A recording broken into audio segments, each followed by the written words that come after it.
ইগলি, তুমি আমাকে ছেড়ে কেন চলে গেলে? আমি এখন একা একা এই বাড়িতে কি করে থাকবো? ইগল দাদা, শান্ত হও। একদিন আমাদের সবাইকে এভাবে ওপরে চলে যেতে হবে। এখন যত তাড়াতাড়ি সম্ভব ইগলি দিদি সৎকার করাই, তাই ভালো হবে। ইগলি বলেছে সে মারা গেলে যেন তাকে সমাধি দেয়া হয়, তাই বলি টোনাকে আমার বাড়িতে ডেকে নিয়ে আয়। আচ্ছা ঠিক আছে দাদা, যাচ্ছি।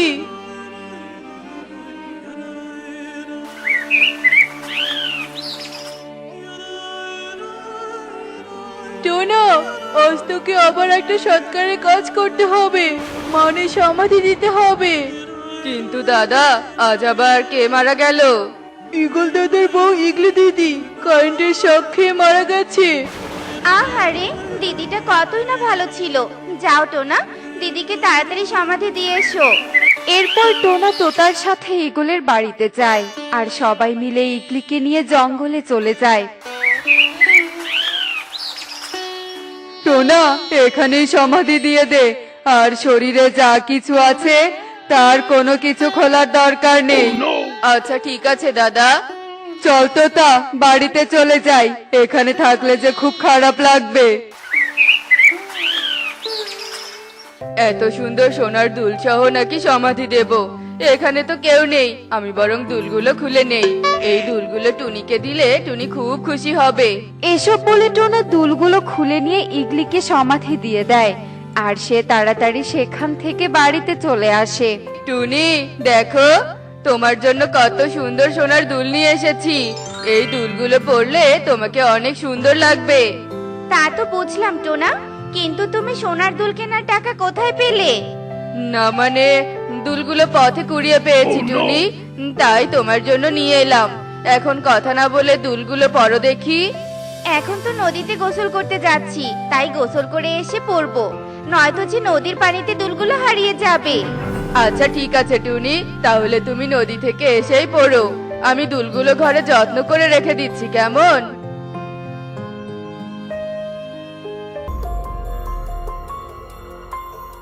আমার কানের দুল চুরি করে নিয়ে গেছিস টোনা, আমি তোকে ছাড়বো না, ছাড়বো না।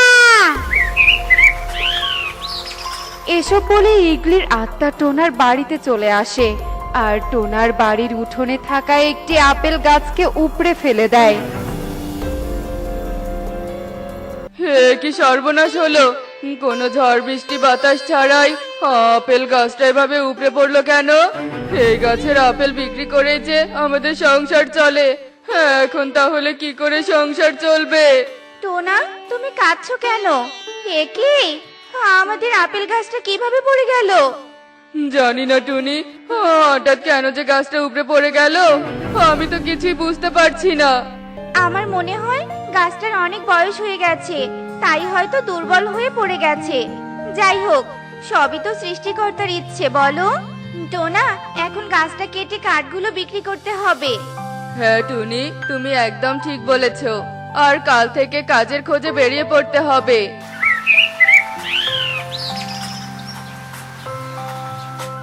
এরপর টোনা কোড়ল দিয়ে গাছটা কাটতে থাকে আর এভাবেই সারা দিন কেটে রাত নেমে আসে আর ইগলির আত্মা আবারও টোনার বাড়িতে চলে আসে।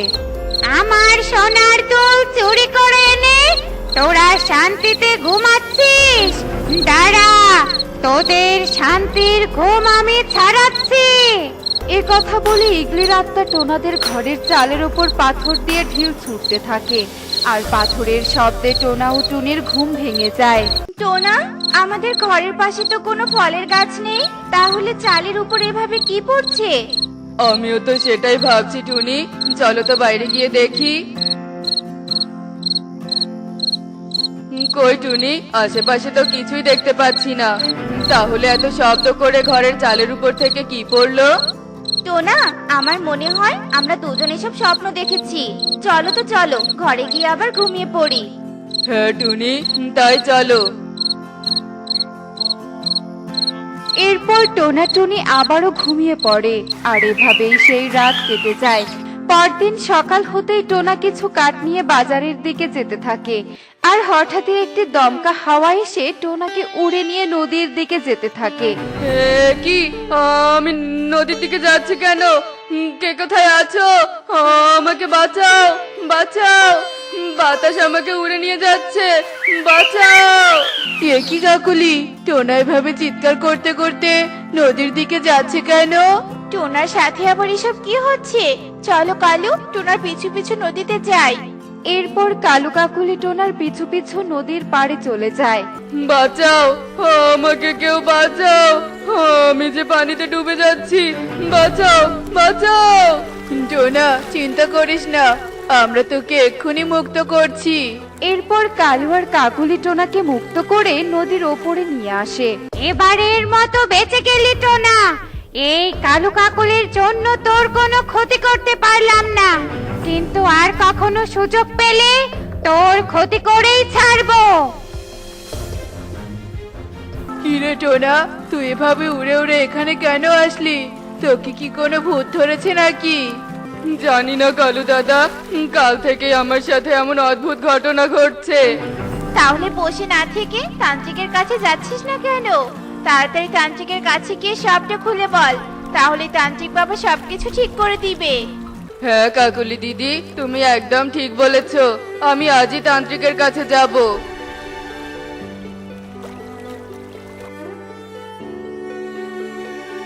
একে টোনা, তোমার শরীর এমন ভেজা কেন? কাঠ বিক্রি করে নদী থেকে গোসল দিয়ে আসলে নাকি? না টুনি। এরপর টোনা টুনিকে সব কথা খুলে বলে। কাঠগুলো নদীতে পড়ে গেছে তো কি হয়েছে? তোমার তো আর কোনো ক্ষতি হয়নি। বেঁচে থাকলে ঠিক একটা কাজের ব্যবস্থা হয়ে যাবে। চলো এখন আমরা তান্ত্রিকের কাছে যাই।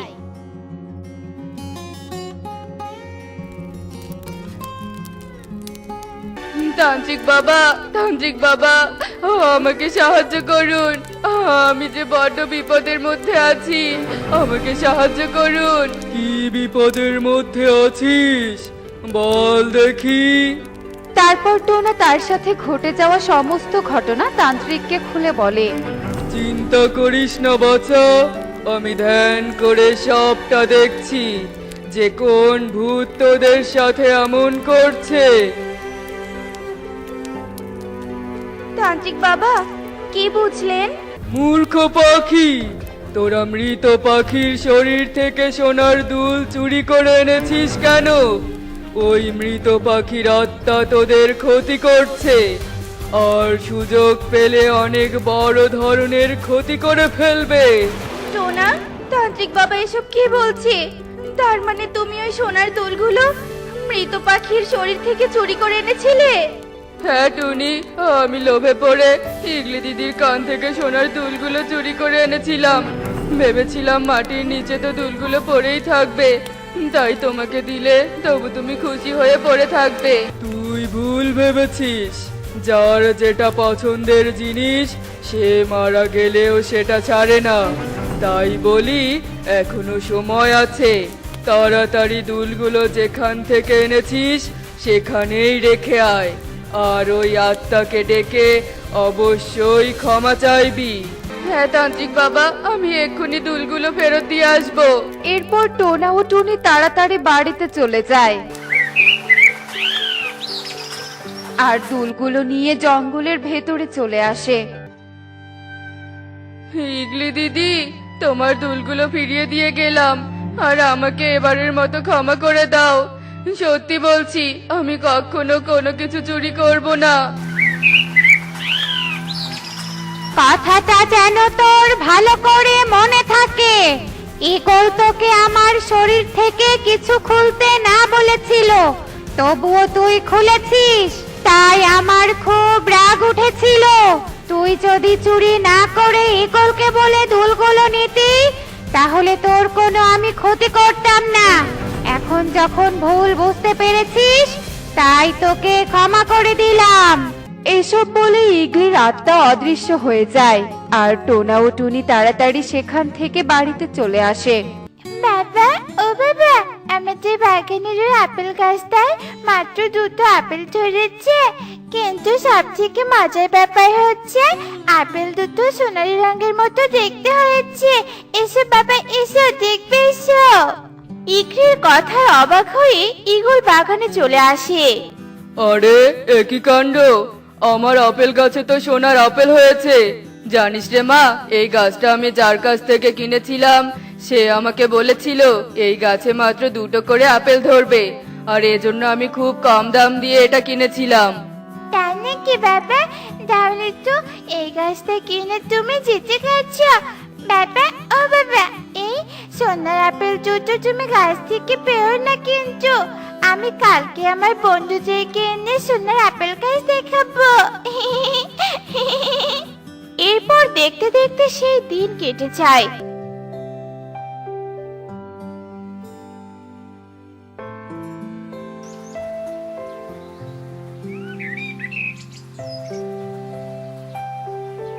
আর পরের দিন সকালে ইকরি তার বন্ধুদের সাথে নিয়ে বাগানে চলে আসে। আর বাগানে গিয়ে আপেল গাছের দিকে তাকাতেই সে অবাক হয়ে যায়। একই কাণ্ড, আর একটা আপেল কোথায় গেল? তবে কি কোনো চোর এসে একটা আপেল নিয়ে গেছে? এরপর ইকরি তার বাবাকে গিয়ে সব কথা খুলে বলে। আর ইকরির কথা শুনে ইগলও বাগানে আসে। কি সত্যি সত্যি আপেলটা তো গাছে নেই? ঠিক এটা কোনো চোরের কাজ। কিন্তু আঙ্কেল, চোর শুধু একটা আপেল নিল কেন? সে চাইলে তো 2টো আপেলই নিতে পারতো, তাই না? হ্যাঁ হ্যাঁ, ঠিক বলেছিস। তুই তো তোর মায়ের মতো বুদ্ধিমতী হয়েছিস রে মা। এখন আমি কি করি? আমার সোনার আপেলের হারিয়ে যাওয়ার রহস্য কিভাবে বের করব? বাবা, ও বাবা, চলো আমরা টুনি মাসির বাড়িতে যাই। টুনি মাসি নিশ্চয় আপেল চোরকে ধরতে পারবে। এরপর ইগল, ইকরি ও টুকি মিলে টুনির বাড়িতে চলে আসে। আর টুনিকে আপেল হারিয়ে যাওয়ার কথা খুলে বলে। আমার মনে হয় এটা কোনো চোরের কাজ নয়, এর পিছনে নিশ্চয়ই কোনো রহস্য লুকিয়ে আছে। তাই আজ রাতে আমি তোমার আপেল গাছ পাহারা দিব, ইগল দাদা। এরপর ইগল ও ইকরি সেখান থেকে চলে আসে। আঙ্কেল, ও আঙ্কেল, এই দেখো আমি একটা সোনার আপেল এনেছি। এই আপেলটা নিয়ে আমাকে এক গাছ ভর্তি আপেল দাও না। কই দেখি দেখি, কোথায় তোর সোনার আপেল? আরে এ তো সত্যি সত্যি সোনার আপেল। আচ্ছা ঠিক আছে, বাগানের ভিতরে যা আর একটা আপেল গাছ থেকে সব আপেল পেড়ে নিয়ে যা। আর শোন, শুধুমাত্র একটা গাছ থেকে আপেল নিবি কিন্তু। এরপর পরিকন্যা কালোর আপেল বাগানের ভিতরে চলে যায়। আর বাগান থেকে এক ঝুড়ি করে আপেল নিয়ে জঙ্গলের ভিতরে চলে আসে। আর ধীরে ধীরে সে গাছের সব আপেল নিয়ে জঙ্গলে চলে যায়। আর সেই আপেল দিয়ে অনেক সুন্দর করে একটা আপেল ঘর বানায়। এই যা, একটা সোনার আপেল বিক্রি করে একটা আপেল ঘর বানালাম। কিন্তু আমার তো আরো একটা আপেল ঘর চাই। এখন আমি আরো আপেল কোথায় পাবো? ওই আঙ্কেল তো টাকা ছাড়া আপেল বিক্রি করে না। তাছাড়া দিনরাত সে তার বাগান পাহারা দেয়, এজন্য চুরি করতেও পারবো না। এখন আমি কি করব? পেয়েছি। এরপর দেখতে দেখতে রাত হয়ে আসে।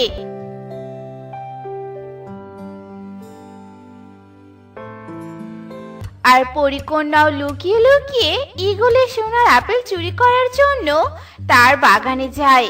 আর যেই না সে আপেল গাছ থেকে আপেল ছিঁড়তে যায়, ঠিক তখনই টুনি ও ঈগল তাকে দেখতে পায়।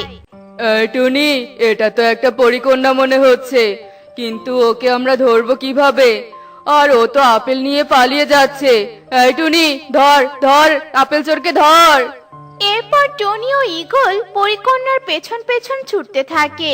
কিন্তু বেশ কিছু দূর পথ যাওয়ার পরে তারা পরিকন্যাকে হারিয়ে ফেলে। অন্যদিকে পরিকন্যা আবারও সেই সোনার আপেল বিক্রি করে আরো একটা আপেল গাছ কিনে নেয়। আর সেই আপেল দিয়ে আরো একটা আপেল ঘর বানায়।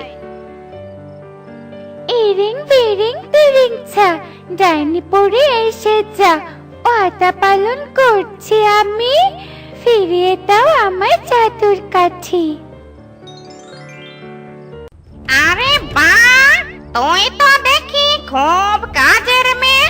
2 দিনের মধ্যেই 2 আপেল ঘর বানিয়ে ফেলেছিস। হ্যাঁ ডাইনি পড়ি, আমি তোমার কথা পালন করেছি। এখন তুমি আমাকে আমার জাদুর কাঠি ফিরিয়ে দাও। জাদুর কাঠি যে আমি তোকে এত সহজে দেব না রে মেয়ে। তোকে যে আমার আরো একটা কাজ করে দিতে হবে। শোন, আমার খাসির মাংস খেতে খুব ভালো লাগে। যা আমার জন্য গরম গরম খাসির মাংস বানিয়ে নিয়ে আয়, তবে আমি তোকে এটা ফেরত দিব। এই কথা বলে ডাইনি পরি সেখান থেকে অদৃশ্য হয়ে যায় আর পরিকন্যা কাঁদতে শুরু করে। ঠিক তখনই টুনি ও ঈগল পরিকন্যাকে দেখতে পায় আর তার কাছে চলে আসে। এই পরিকন্যা, এই তোর সাহস তো কম না, তুই আমার বাগানে সোনার আপেল চুরি করিস? এ কি পরিকন্যা, এই 2 আপেল ঘর তুমি কিভাবে বানিয়েছো বলো তো? কিভাবে আবার চুরি করেছে? চুরি? তোমার কাছ থেকে আপেলগুলো চুরি করে এই আপেলগুলো আমি এনেছি আর 2টা আপেল ঘর বানিয়েছি, কিন্তু তবুও ডাইনি পরি আমার জাদুর কাঠি ফেরত দিল না। এসব তুমি কি বলছো? আমাদেরকে সবটা খুলে বলো দেখি। পরিকন্যা টুনিদেরকে ডাইনি পরি সমস্ত কথা খুলে বলে। আমি আমার জাদুর কাঠি ফেরত পাওয়ার জন্য তোমার গাছের ফল চুরি করেছি। কি আর করব, জাদুর কাঠি ছাড়া যে আমি আমার রাজ্যে ফেরত যেতে পারবো না। তোমরা আমাকে মাফ করে দাও। ওই ডাইনি তোমার সাথে প্রতারণা করছে। শোনো পরিকন্যা, তুমি আর ওর ফাঁদে পা দিও না, আর আমরা ওকে প্রতারণা করার শাস্তি দিব। কিন্তু কিভাবে টুনি মাসি? ওই ডাইনি পরীর যে অনেক ক্ষমতা, তার এত শক্তির সাথে আমরা পারবো না টুনি মাসি। না পরিকন্যা, আমাদের হয়তো কোনো শক্তি নেই, কিন্তু আমাদের বুদ্ধি আছে, আর আমরা আমাদের বুদ্ধির জোরে ওই ডাইনিকে জব্দ করব। এরপর টুনি এগুলো পরিকন্যা মিলে বুদ্ধি করে, আর তাদের মধ্যে কেউ কাঠ কুড়িয়ে আনে, আবার কেউ খাসির মাংস আনে, আর টুনি তার মনের মতো করে খাসির মাংস রান্না করে। এই নাও পরিকন্যা, এটা তুমি ডাইনিকে খাওয়াবে, তারপর দেখবে কি হয়। এরপর টুনি ও ঈগল একটা গাছের আড়ালে লুকিয়ে পড়ে। এদিকে পরিকন্যা মন্ত্র পড়ে ডাইনি পরীকে ডাকে। এত দেখি খাসির মাংস নিয়ে হাজির। একে হাতছাড়া করলে চলবে না। এর কাছ থেকে আমি আমার সমস্ত কাজ হাসিল করে নিব। এই নাও ডাইনি পরি। এরপর ডাইনি পরে যেই না খাসির মাংস খায়, সাথে সাথে তার অনেক ঝাল লেগে যায় আর সে ঝালে লাফাতে থাকে। ওরে বাবা রে, মরে গেলাম রে, জ্বলে গেল মুখ পেট সব যে জ্বলে গেল রে। এই বজ্জাত মেয়ে, আয়, এই নে তোর জাদুর কাঠি। আমি আর তোকে কাজের কথা বলবো না।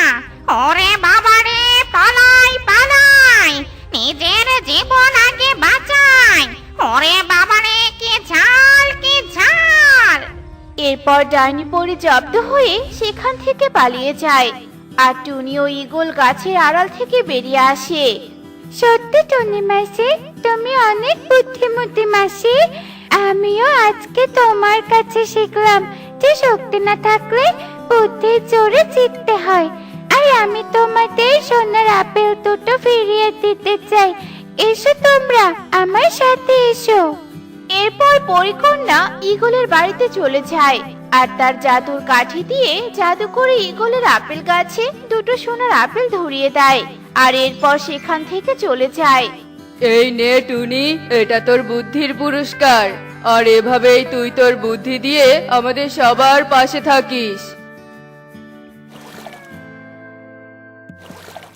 দেখলি তো বন্ধুরা, শক্তি না থাকলেও কিভাবে বুদ্ধিতে জিততে হয়।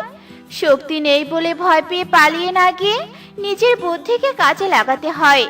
এমনই সব মজার মজার শিক্ষণীয় টুনি পাখির গল্প দেখতে আমাদের পাশে থেকো। আর গল্পটি কেমন হয়েছে তা কমেন্টে জানাতে ভুলো না কিন্তু। বাই।